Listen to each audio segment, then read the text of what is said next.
Wel, fi'n credu ddechreuwn ni. I think we'll make a start. Croeso cynnes iawn I chi gyd I ddarlith flynyddol Richard Burton. I'm Daniel Williams, Director of the Richard Burton Centre here at Swansea University, and it's my pleasure to welcome you all to the annual lecture tonight and to introduce our guest speaker, Geraint Talfan Davies. Our speaker has a strong connection with Swansea. Shortly before his birth, his parents, Mary Ann and Geraint Talfan Davies, ran a chemist's, Cyfarthfa, in Swansea. It was destroyed by the Luftwaffe in February 1940. In his autobiography, At Arm's Length, Geraint recalls, "Not only was the shop completely destroyed, but another bomb landed 20 yards in front of my parents' rented home. The upright piano in the front room took the full force of the window. It was eventually pieced together by a local craftsman, but for 30 years thereafter, whenever a piano tuner called, he would finish by brushing up small shards of glass, shaken loose from the wood casing by my mother's accomplished playing." Those shards of glass, I think, are emblematic of the ways in which we're never free from our pasts. To speak of Geraint's father, Aneurin, is to indicate something of the appropriateness of having him deliver the Richard Burton lecture this year. I don't have time to go into Geraint Talfan Davies' life, who was a poet, translator, broadcaster, editor, minister, was a true man of letters, almost in the Victorian sense. During the war, he produced talks in Welsh for the BBC, working alongside Philip Burton, who was producing the talks in English. Philip Burton was, of course, the teacher who adopted the young Richard Jenkins.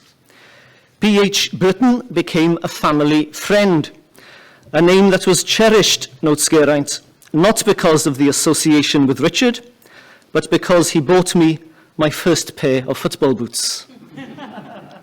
After the war, Geraint Talfan joined the staff of the BBC in Cardiff, where he produced several of the historic radio talks by Dylan Thomas. Though not widely discussed today, Geraint Talfan is a prophetic figure, for he was a bridge builder between the two languages of Wales at a time when the very emergence of literature in the one seemed by some to predicate the destruction of the other.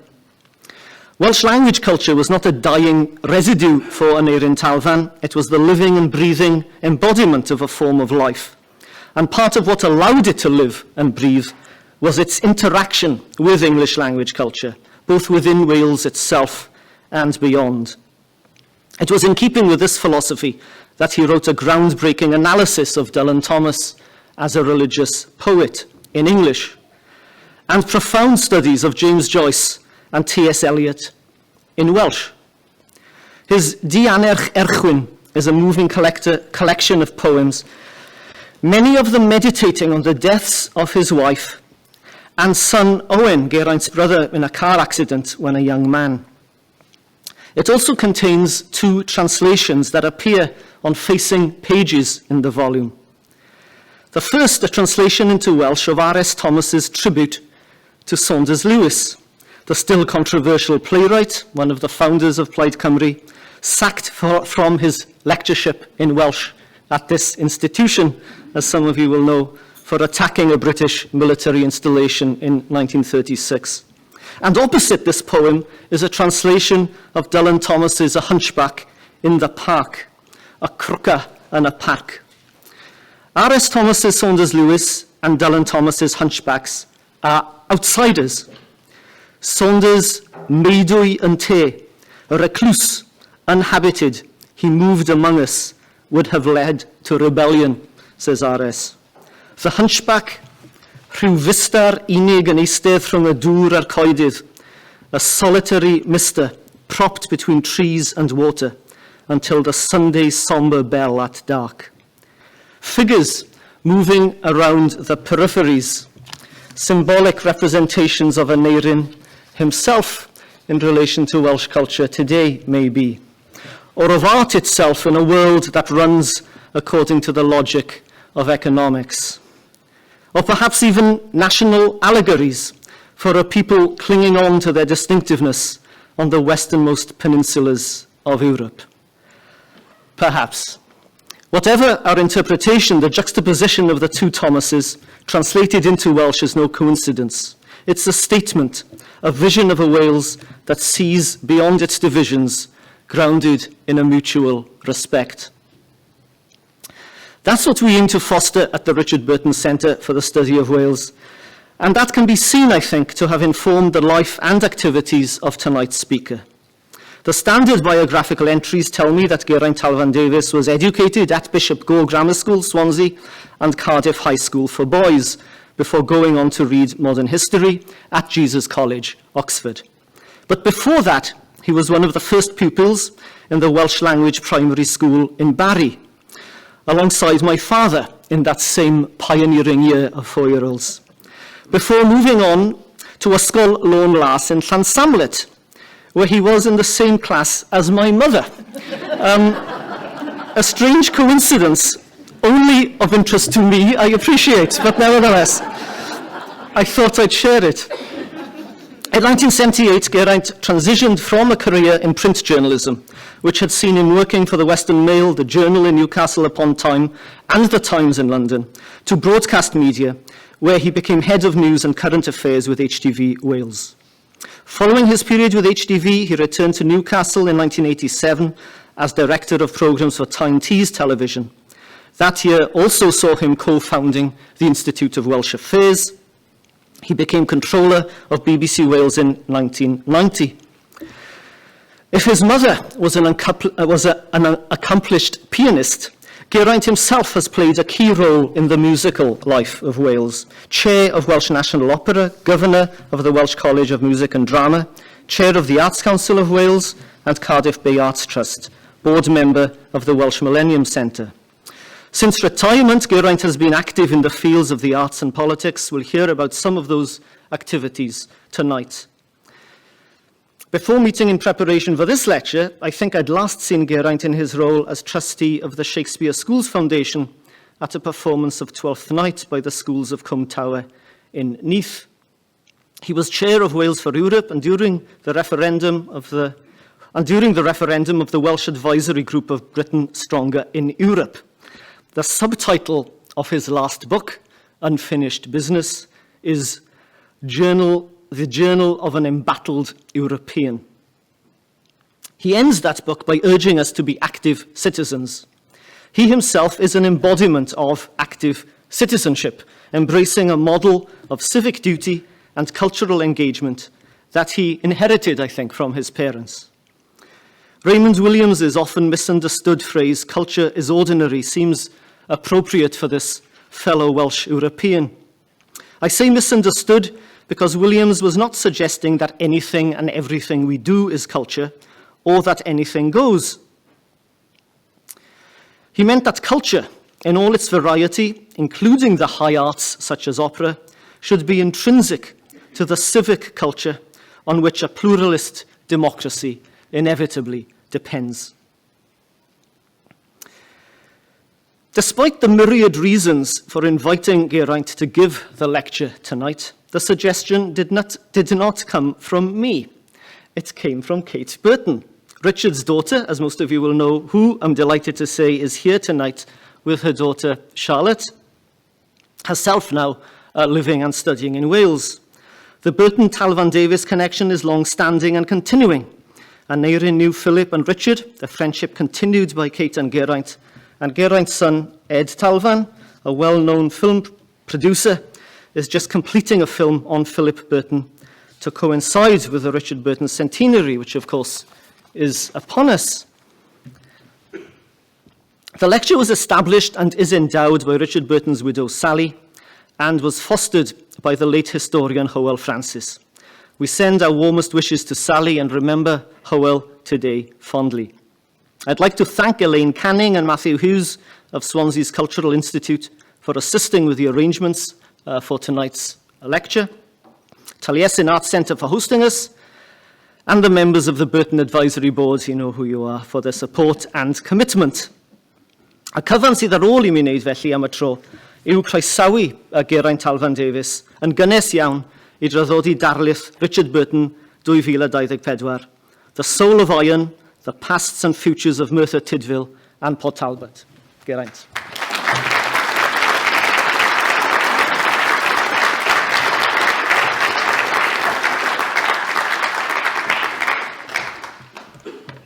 Daniel, diolch o galon am y cyflwyniad yna, chi wedi bod yn or-garedig. When one gets introductions of this kind, I often think that they are slightly too generous. Somebody once said that on hearing an introduction like that, you know, my father would have been very proud of it, but my mother would actually have believed it. But it is a great honour to be asked to deliver this lecture this evening, and I must say it is also a worthwhile task for me, because it forces me to think about things past, and also to relate those things to a very current obsession. And certainly if you were to ask my wife Elizabeth what that obsession is, she would tell you straight away it is Cyfarthfa and Merthyr. So be prepared. But I wanted to say something first about the Burton connection, and to thank in particular Kate for suggesting that I should deliver this this evening. Richard Burton has been a very present figure for the lifetimes of everyone in this room. Even in death, and now on the eve of the centenary of his birth, his presence continues to assert itself.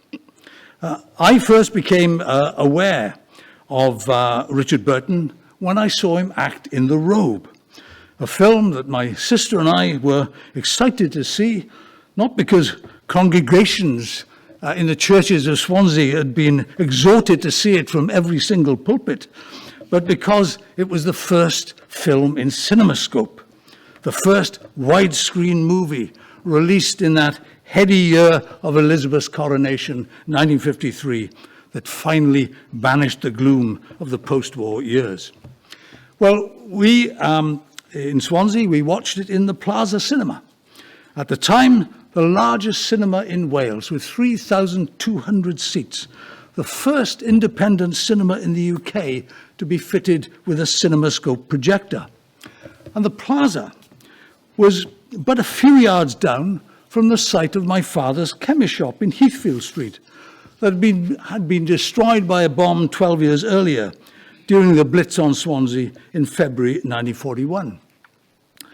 Well, now, 70 years later, and only 12 months away from the centenary of Richard Burton's birth, we await not only Angela John's forthcoming biography of Richard's mentor, Philip Burton, masterly as ever I'm sure that will be, but also the release of the film Mr. Burton, as you've heard, produced by my son Ed Talvan's company, Severn Screen. I can tell you, and I'm not paid to do this, I can tell you that the film has a wonderful script by Tom Buller, is beautifully directed by Mark Evans, and contains remarkable performances from Toby Jones as Philip, Leslie Manville as Sis, and from the young Harry Lawty as the young Richard. And I think I can be pretty confident that this audience will like it. And dare I mention, again, these are paid for ads, it follows hard on the heels of Severn Screen's television drama series Steeltown Murders, this year's BAFTA Cymru Award winner no less, and set where else but in Port Talbot. There is, it seems, no escaping the place. Now, within our family, the name Burton had always meant both Philip and Richard. Philip was a man we children knew in that warm Welsh way as Uncle Phil. Richard, on the other hand, was a more distant star with a powerful aura that, understandably but perhaps unfairly, was destined always to follow his mentor around. Richard signed my childhood autograph book, adding underneath his signature the words Dick Bach Sire. And I must say, I need to make more research to find exactly what that reference was. But Philip Burton and my father,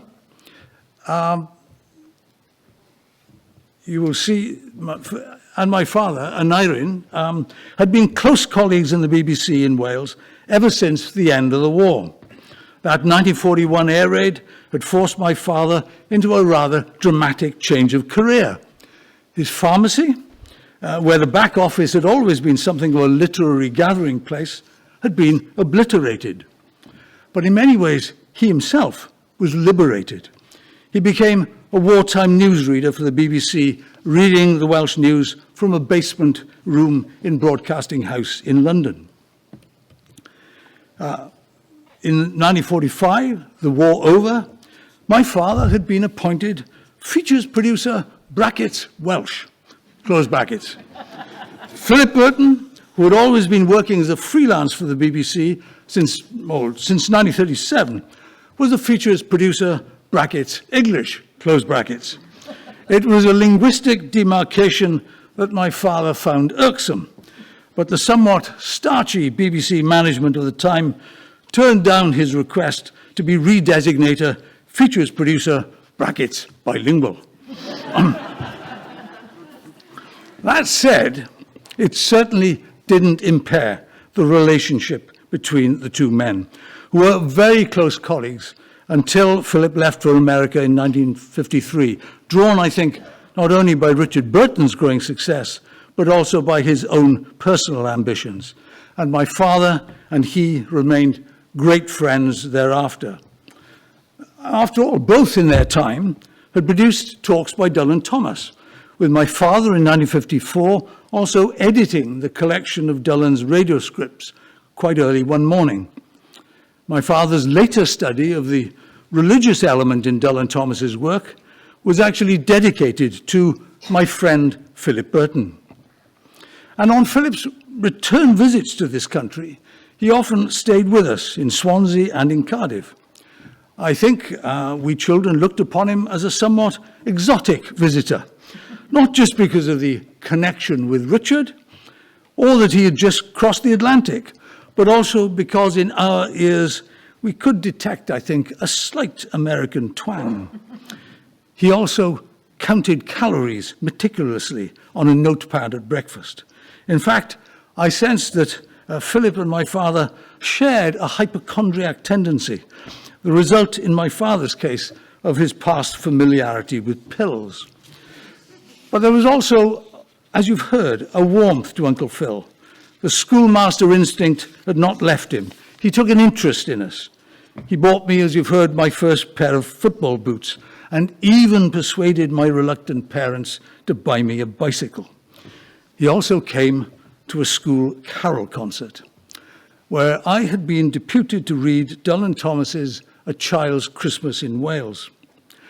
I blush, I have to say, even now, remembering that I stumbled over the words holly berry bedizened, a stumble which gallingly Philip duly noted, while also offering me the correct pronunciation. Was this one of the many reasons I've often wondered why I was never catapulted to stardom? My father and Philip corresponded regularly, although as far as I'm aware, only Philip's letters have survived. They are profound expressions of friendship, although sometimes Philip's letters do come to an abrupt end as he realizes there is precious little space left on the flimsy single-sheet airmail paper. But I have to say, I was very struck by this in a letter to my father in June 1960. He said, "It's you as much as anyone who make Wales seem home to me." Well, so much for reminiscence about the past. Now to my current obsession, which also appropriately starts at Richard Burton's birthplace, Port Talbot. Less than 2 months ago, it was announced that Port Talbot's 2 blast furnaces are to close. They'll be replaced by electric arc furnaces, and 2,800 jobs will disappear. It's one of those pivotal, not to say seismic moments in an industry that has seen massive change and across a century and more, far more retrenchment than growth. This is something that's particularly apparent to my colleagues and me as we try to engineer a new future for Cyfarthfa Castle and Park at Merthyr Tydfil, a town that for 2/3 of a century, from 1800 to 1860, was the world's, yes, the world's largest centre of ironmaking, and one with a remarkable global reach.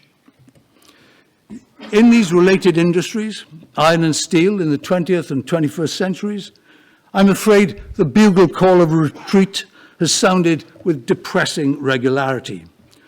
Neath Abbey Ironworks closed in 1885, Blaenavon in 1904. Production at Crawshay's Cyfarthfa Works that had started in 1763 was already limping by the end of the 19th century and ceased in 1919. The Guest's Dowlice Works that had opened in 1759 closed in 1936. The same company's East Moors Works in Cardiff, built on the coast in the 1980s because iron ore now had to be imported, that closed in 1978. The reason I remember it well was that I ran a doomed Western Mail campaign to save it. Steelmaking at Ebbw Vale finished in 75, at Shotton in North Wales in 1980, at Llanwern in 2001, and the original Port Talbot Works that had opened in 1902 closed in 1961 following the opening of the new and larger Abbey Works a decade earlier. Steelmaking, the figures, I think, are striking.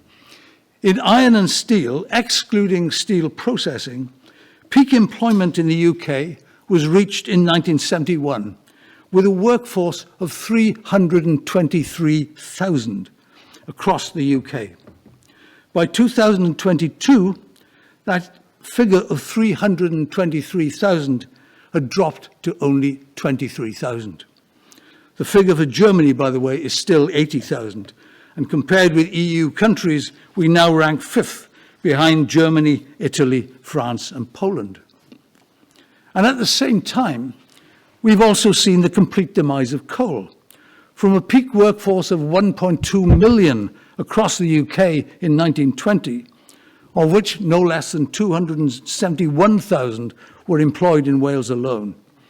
Yes, from 1.2 million to nil, a total 100% loss of employment in coal and a 93% reduction in steel. Now, it is, I'm afraid, beyond the remit of this lecture to discuss why we have failed to create sufficient new employment to replace these industries, not to mention their earning power, or to list possible missed opportunities. But we cannot and should not walk away from our history. So given the part that our industrial centres have played in Welsh history for almost 2 centuries, should they be memorialised? And if so, how? Or is that a distraction from the need to reinvent our industrial and economic base? I think not. I believe we can and must do both. But how do Merthyr Tydfil and Port Talbot differ? Industrial development, as anybody would tell you, is certainly not my expertise. But even the layman can see that coastal sites are better placed in today's world as they have been for more than a century. Port Talbot sits astride a main railway line and the M4 motorway. It has the advantage of a deep water harbour. The admittedly rather, I have to say, eccentric boundary of Neath Port Talbot takes in Swansea University's new campus with its science and engineering focus. And it seems that even now, Port Talbot will retain steel production, albeit much diminished. And it is surely that coastal situation and harbour too that may help the town attract new employment. And on the softer side, Margam Park at 850 acres is the largest country park in Wales and has recently won a £900,000 grant from the Heritage Lottery Fund. It was built in 1830, 5 years after Cyfarthfa, and at much greater expense. Cyfarthfa, by the way, cost William Crauchete £30,000. Margam cost the Talbot family £50,000. There was no holding them. But geography probably dictates that Cyfarthfa and Merthyr Tydfil have to find a different economic salvation. The remedies for coastal sites are not available to the historic inland sites of the metal industries. Merthyr, Ebbw Vale and Blaenavon all closed and struggled to find a new role. Shotton in the north, on the edge of the Liverpool-Manchester conurbation, has been luckier. But geography and location apart, the notion of steering the location of industry via industrial development certificates and the designation of development areas, the post-war version, if you like, of levelling up that many of us grew up with, all that was abandoned by the Thatcher government in 1981. And of course, EU Objective 1 status that embraced the valleys and West Wales disappeared with our exit from the European Union. But despite this casting aside of past levers, surely we must hope that any new version of levelling up is constructed with urgency and on the necessary scale and without entrenching persistent geographic inequities. And I won't mention HS2. Which brings me to Merthyr and Cyfarthfa. Lloyd George it was who famously took aim at a former colleague, Sir John Simon, saying that the honourable gentleman has sat on the fence so long, the iron has entered his soul. Well, I would like to persuade you to place a quite different construction on those last words and to see a different meaning, that there is, in the history of the iron industry and its community in Merthyr Tydfil, a very rich soul indeed, and that we do a disservice to our past if we describe and celebrate the Industrial Revolution only as an industrial process. At Cyfarthfa, we want to celebrate the very many manifestations of that soul, a more rounded history, a community with a spirit to transcend its physical circumstances, a natural environment first despoiled and then healed, a rooted culture that expresses itself in music, art, and literature. And in the current circumstances, I am conscious of two things said by a distinguished son and historian of Merthyr, Gwynalf Williams, back in the mid-1980s, towards the end of the epic struggle between the Thatcher government and the miners. You may remember that Gwyn was the co-presenter, alongside Winfred Vaughan Thomas, of a television history, The Dragon Has Two Tongues, a title, I have to say, pinched from a seminal book by another gifted son of Merthyr, Glyn Jones. I was at HTV Wales at the time and fortunate enough to be the executive producer for the series, although I have to say that all the credit must go to its producer, Colin Thomas. Now, Gwynalf said memorably that the Welsh were now a naked people under an acid rain. It was a powerful cry of angry despair in the mid-80s. But he also said this, that Wales was in danger of becoming a nation of wine waiters and museum attendants. Now, anybody embarking on a museum project in Wales has to contend with that last remark, albeit that it might have been said as one of Gwyn's irresistible witticisms. But thankfully, Gwyn himself offered the right riposte. In as good a guiding message for the present Cyfarthfa project as I've come across, he said this: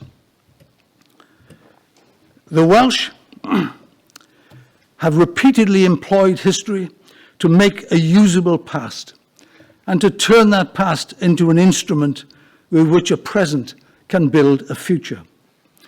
And it is in order to forge that instrument that the Cyfarthfa Foundation has been formed as a charitable foundation. But here I want to make one thing as clear as I possibly can. I cannot state often enough that our aim at Cyfarthfa is not to tart up a local museum, but it is rather to grow and develop what is there, already emblematic of our history, into a museum and gallery of national and international quality and depth, commensurate with the town's astonishing history. And yes, to make that history usable to its community and to the wider nation, a source of inspiration for the future, rather than mere solace for a vanished past. But back to Cyfarthfa Castle. William Crawshay's fortress, built in 1825, ensconced on the brow of a westward-facing hill in Cyfarthfa Park's 160 acres, and conveying, I think, a squat strength that totally belies its actual parlous structural condition. It has to be rescued. And when that's done, it will also have to stand proxy for the guests, for the Humphreys, for Anthony Bacon, for all of whom, with the Crawshays, made Merthyr, as I've said, the greatest centre of iron production in the world. But I have to tell you that time is not on our side. Believe it or not, this first floor room is right above one of the main galleries in the castle. And there are dozens of rooms like it, damp and decaying. 4/5 of the building has been empty for 10 years, since Cyfarthfa High School that occupied the building for a whole century after the Crawshays left, after it self-departed. In the winter, it leaks like a sieve. Art storage has had to be moved right out of the building. This, by the way, is the old gymnasium. Internal courtyards need wholesale rethinking. And then, of course, there are the Cyfarthfa furnaces. Older than the castle itself, they face it from the other side of the Taff. Crawshay could actually see them sitting in his office in a front room in the castle building. Built in 1763, they've survived miraculously for a quarter of a millennium. They are the most substantial relic of the town's industrial past, and of all the historic sites in the South Wales valleys, in my view, it's the one with the greatest potential to become a true icon of our past and a beacon for our future. They deserve the same attention as our medieval castles. And I say that without any disrespect towards the other important historic sites across the valleys, not least the World Heritage Site at Blaenavon. But the furnaces that you see here are a project in their own right, and their potential was spotted immediately by the distinguished team that produced a master plan for Cyfarthfa. The team was led by Ian Ritchie Architects. Ian had been part of the team that designed the glass pyramid at the Louvre in Paris. His practice had also designed a major upgrade for the Reina Sofia Museum in Madrid. And the landscape architects involved in assessing Cyfarthfa had landscaped 40 acres around the Eiffel Tower only a few years before. They saw that things could be very different. Either by day, here are the furnaces as they might be, or indeed by night. By night as a possible wonderful open-air space for all kinds of activities, including open-air concerts. The castle forecourt today is a parking lot. Moving car parking facilities is something that will occasion, I've no doubt, have to be done with great sensitivity. But from a parking lot, it could be rather different. Now, Cyfarthfa itself, in the interior of the castle, the Cyfarthfa is an energetic local museum, and I have nothing but praise for the small staff who run it, with, I'm sad to say, nothing much more than a wing and a prayer.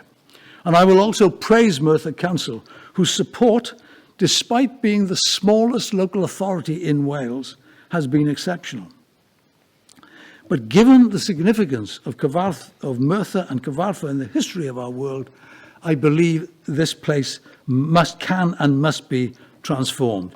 Now, I know that to say that, people will immediately say, well, to say the status quo is not an option, that is just a cliche. Maybe, but it's true nevertheless. Downpours, such as we've seen in the last week, risk the complete closure of the castle. Already, 80% of the building is closed off. Yes, 80%.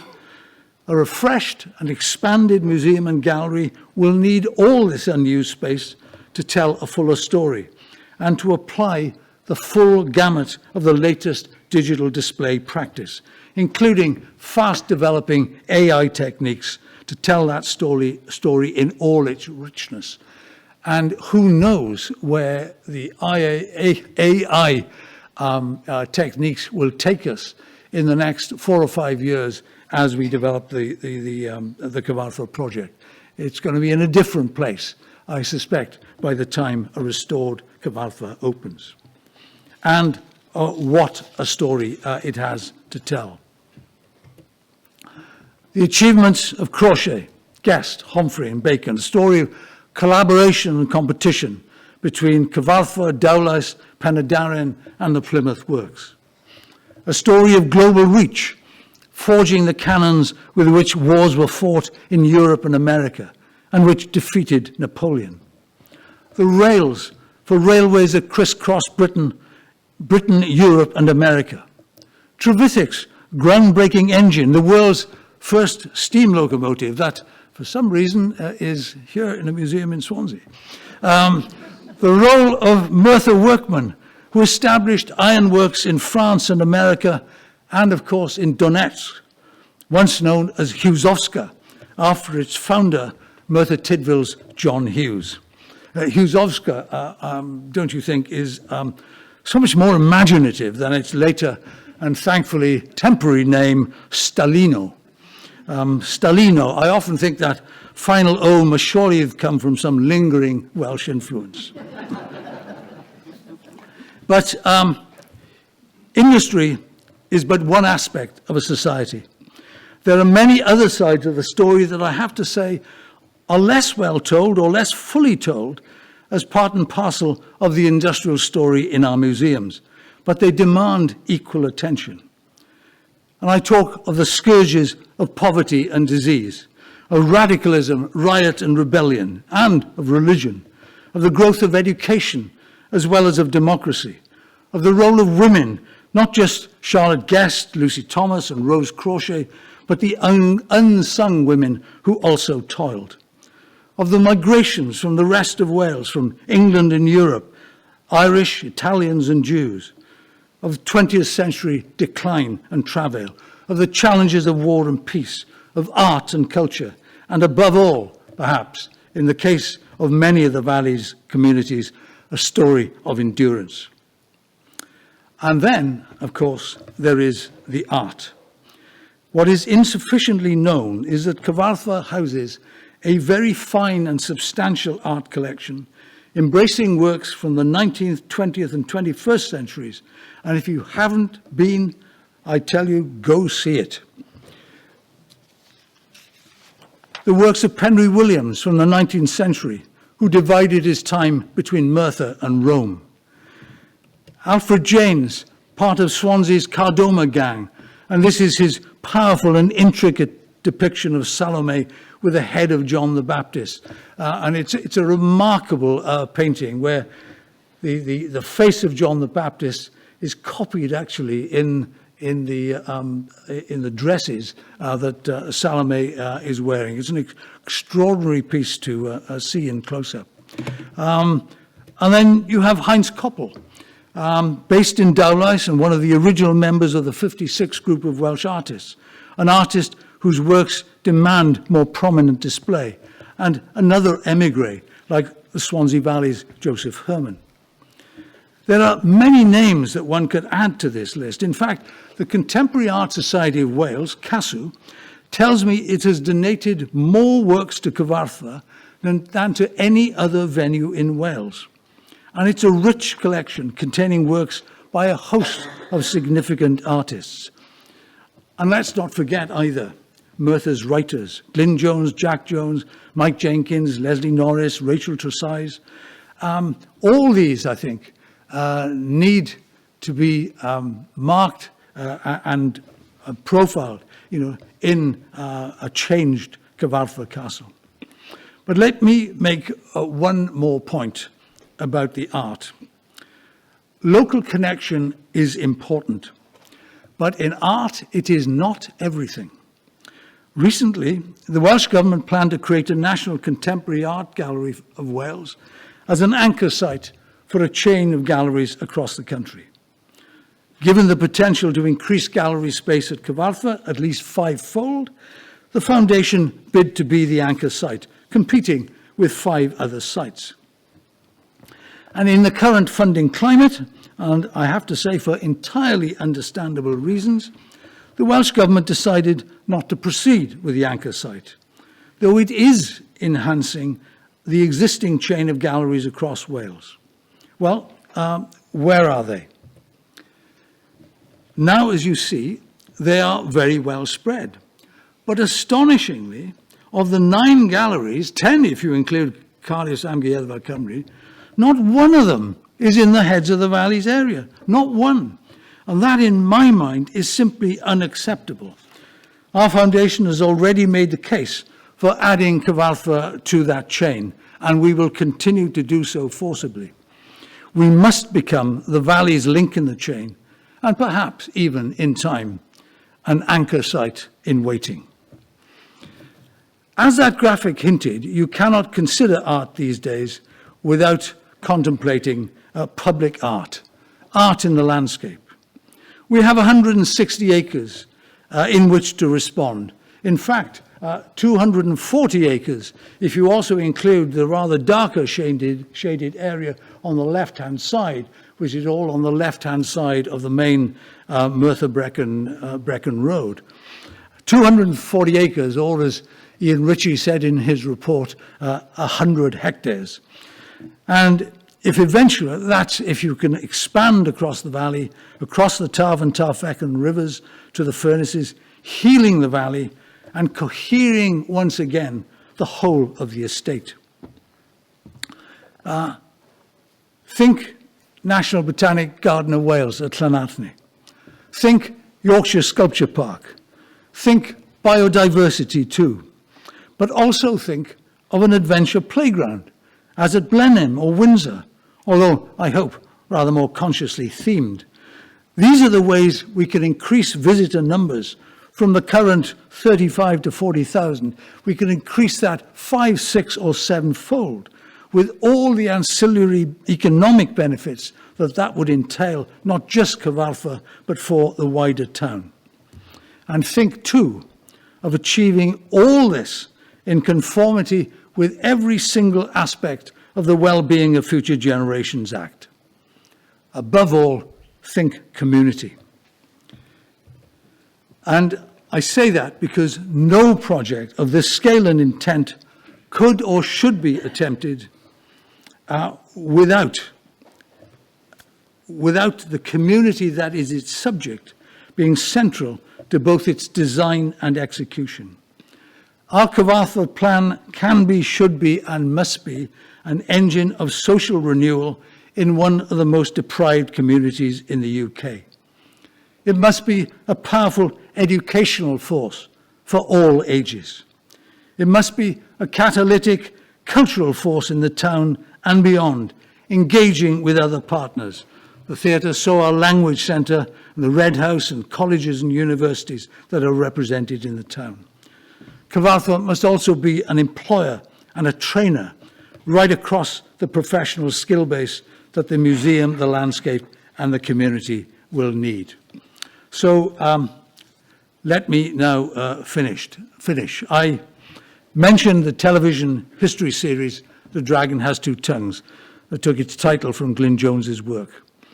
I cannot think of another television history series that has taken the form of a debate, a long 13-episode intellectual tussle between Gwynalf and Winfred Vaughan Thomas, the latter, by the way, no mean historian himself. Mostly in television, the single presenter is God. But it was the concept of a debate, of contending ideas and interpretations that made the Dragon series special. And it's a concept that I dearly hope that we can find expression in a remade Cyfarthfa. A debate about our history, a debate about our environment, past and future. This is, after all, the Valley of Aberfan. A debate about our society, a debate about power, social justice, and social renewal. And at this point, somebody is bound to say, lovely idea, but not now. Things are very difficult at the moment. To which I say, if not now, then when? However big the monuments of the past, they won't stand forever if they're not cared for by this and future generations. Without action, the bureaucratic protection of listed status and scheduled monuments will be mere tokenism. Now, I know these are not propitious times. I don't for a moment underestimate the funding challenge, nor the encouragement and generosity shown already by the Welsh Government. The path ahead is not going to be easy. But I would remind us all that William Beveridge started work on designing the post-war welfare state for this country, not when peace was declared in 1945, but in 1942, even before the Battle of El Alamein, even before our fortunes in the war had even turned. So I commend this project to you, not as a dream, but as an active project. Despite COVID, despite Brexit, despite our current economic difficulties, not only as the necessary rescue of endangered relics, but as the overdue repayment of some small part of the debt we have owed for far, far, far too long to the valley communities of South Wales. I hope we will have your support. Diolch yn fawr.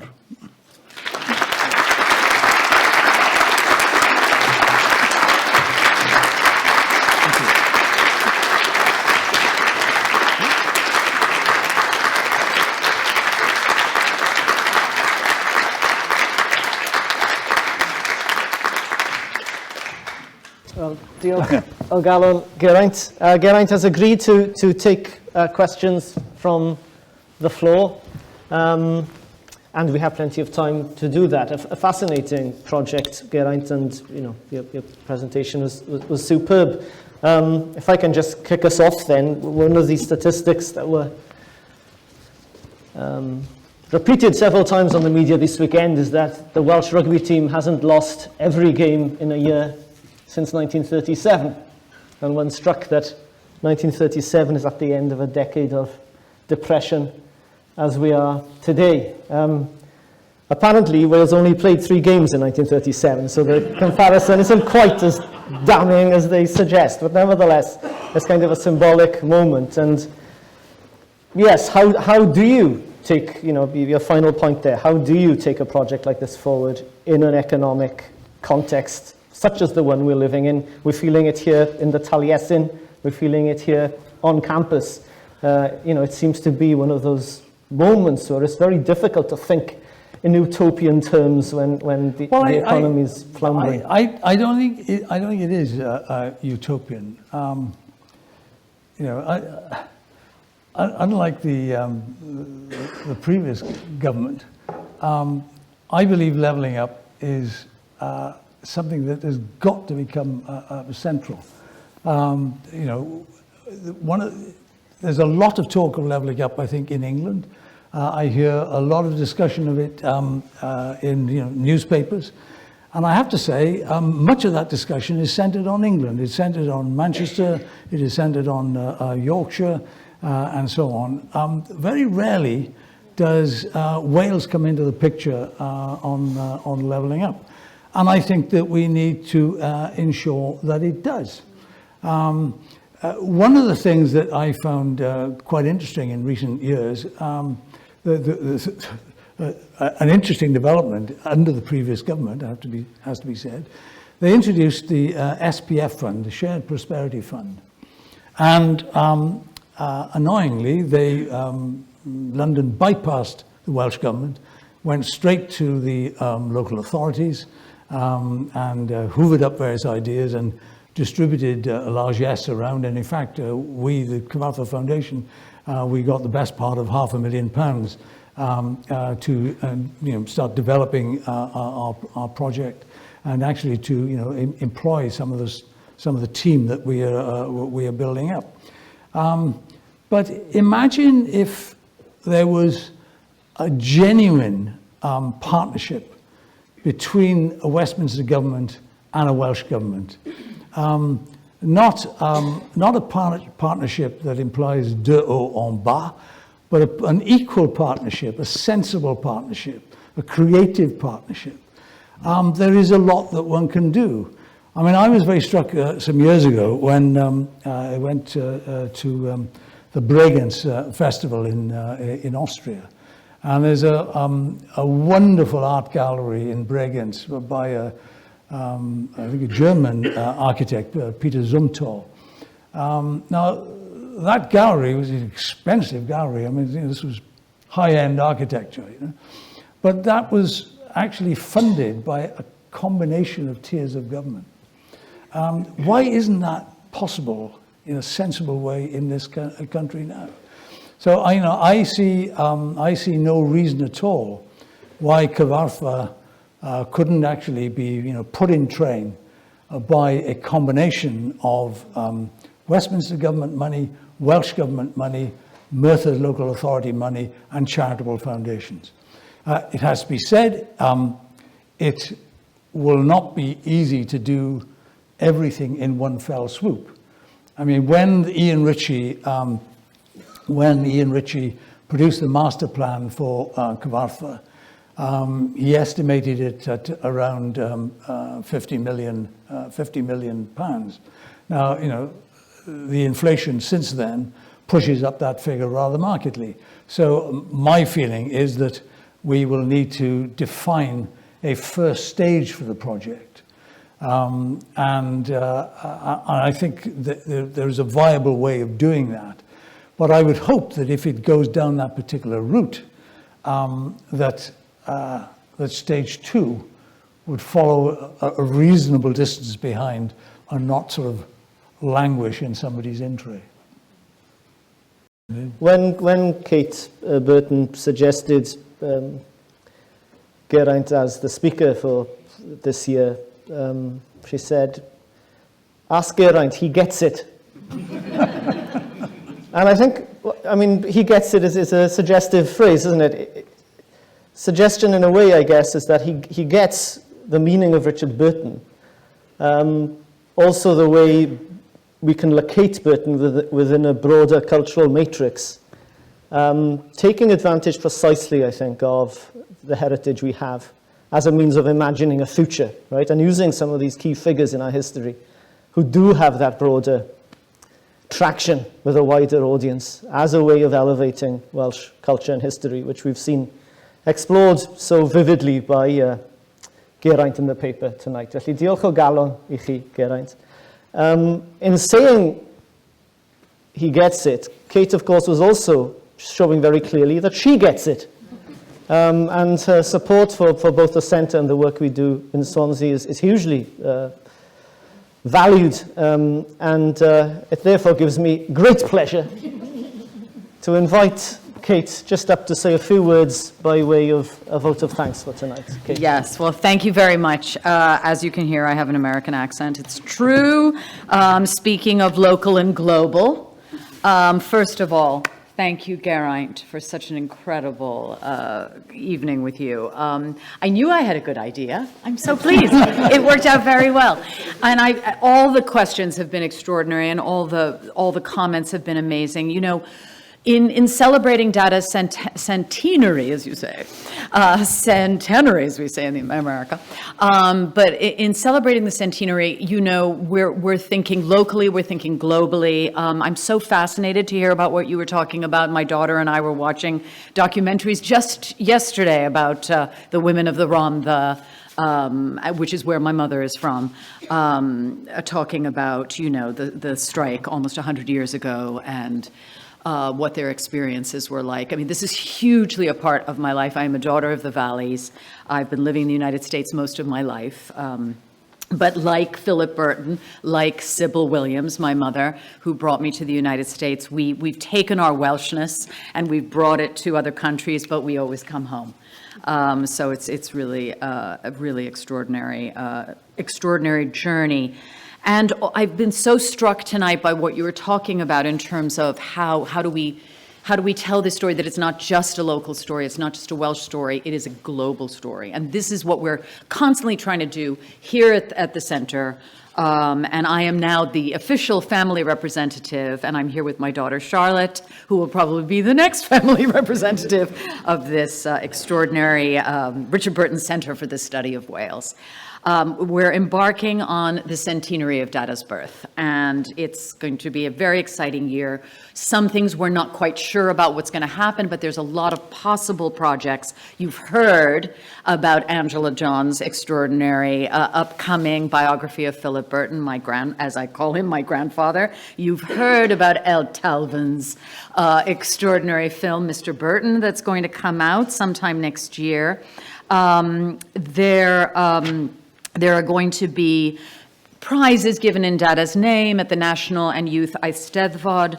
There's going to be possibly small exhibitions of artifacts that are somehow linked with the Museum of Wales retrospective about Dada that happened a few years ago. There's possible professional and non-professional performances of poetry and theatre, which may include students from the Royal Welsh College of Music and Drama who work in the Richard Burton Company and work in the Richard Burton Theatre, and may even include professionals that you might have heard about, like Matthew Rees and perhaps me, who will do projects that we've been working on together in New York City, which is where Matthew lives, which is where I live, about Dada, about Dylan Thomas. And also, this celebration will be highlighted by a new documentary from BBC Wales that is, as we speak, and I did my interview 2 days ago. I'm exhausted. And then also the National Theatre's production of The Motive and the Cue, which is about when Dada and John Gielgud did Hamlet together on Broadway, that will be coming this spring. So there's many, many ways to celebrate him. There's many ways to celebrate our heritage. But one of the things that I'd like to just say is that it's always a combination of talking about the future, the past. Yes, we look at the past, but also about the future.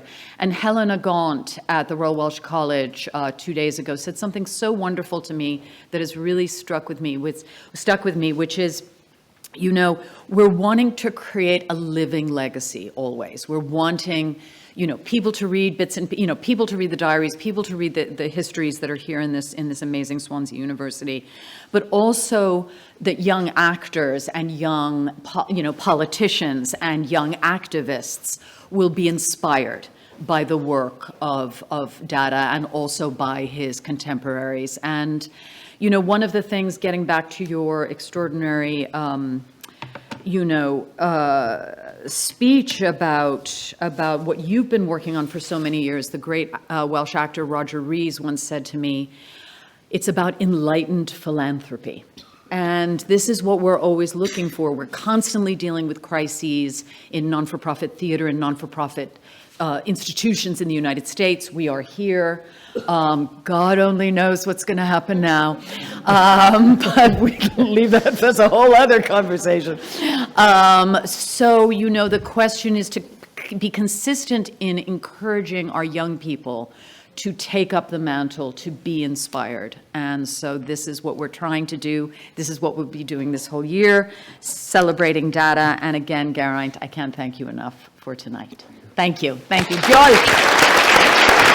Yeah. Thank you.